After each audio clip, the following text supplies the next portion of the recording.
Muhammad's treatment of his wife, Sauda. You really want me to get depressed tonight, I see. Now, Sam, Sauda's one of Muhammad's wives, and Exactly. he's supposed to treat all his wives fairly, right? Precisely. That's so mandatory. we're going to see some amazing treatment of this woman. What do the sources say, Sam? Well, let me actually give you the Quran verse that was, quote-unquote, sent down or revealed in connection with Sauda bint Zam'ah and how Muhammad treated her. Sauda bint Zam'ah, according to some traditions, she was actually the first wife that Muhammad married after Khadija bint Khuwaylid died.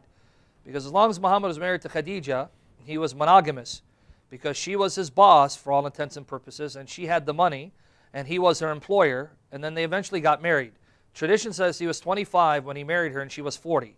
And as long as he was married to her, he was monogamous. When she died, tradition says that Sauda is actually the first woman that he married, followed up by Aisha.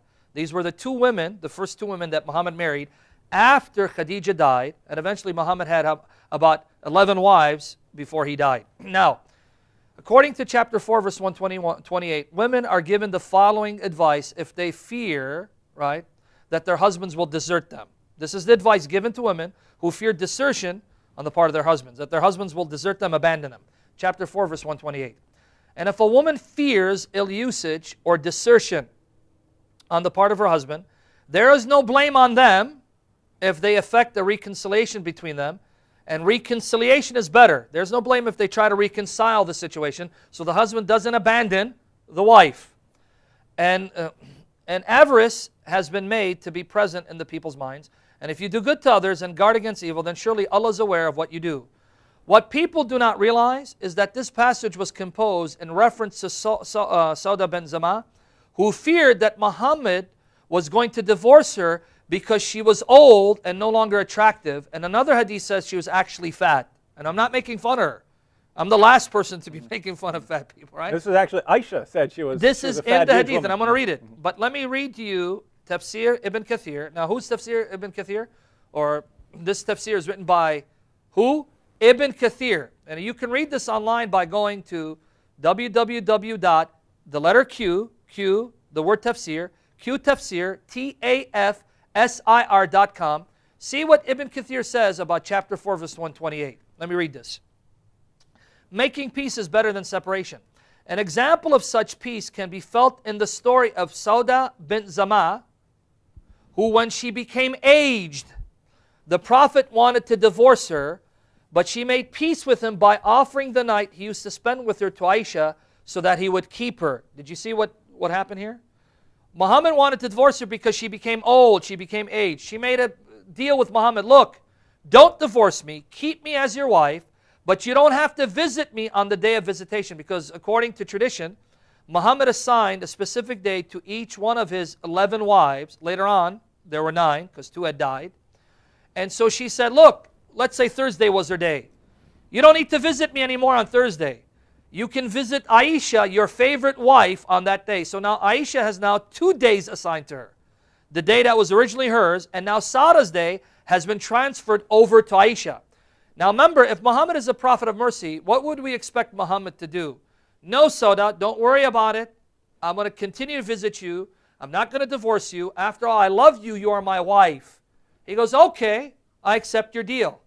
I'll keep you as my wife, but I won't visit you anymore. I'm going to visit Aisha instead. Let me read the rest of it. Abu Dawood al-Talisi recorded that Ibn Abbas said, Sauda feared that the Messenger of Allah might divorce her, and she said, O Messenger of Allah, do not divorce me. Give my day to Aisha. And he did.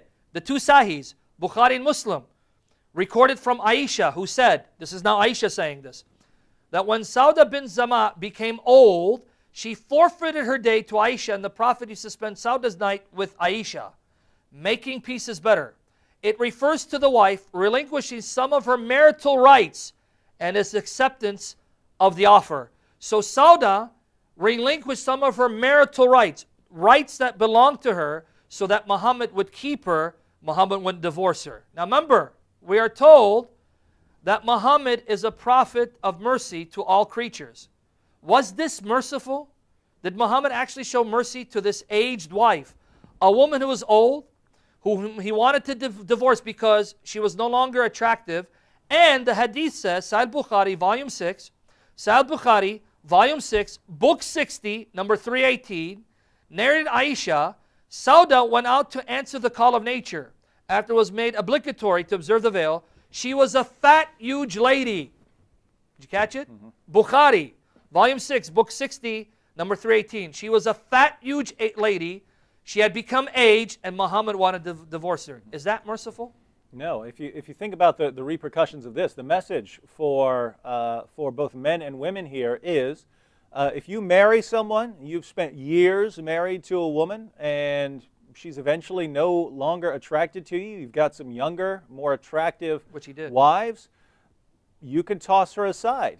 But if she comes to you and makes a deal with you, please don't toss me aside. I'm not attractive enough to go out and get another husband. I will relinquish some of my rights as a wife. You don't have to treat me fairly. You don't have to treat me equally.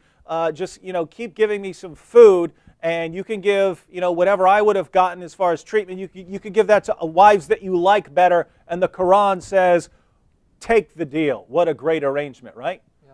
So I mean, what kind of security do you have if your husband actually takes the Quran seriously? As soon as you get older and unattractive, he can kick you to the curb unless you are willing to relinquish some of your rights as a wife. Lovely teaching we have here in the Muslim sources.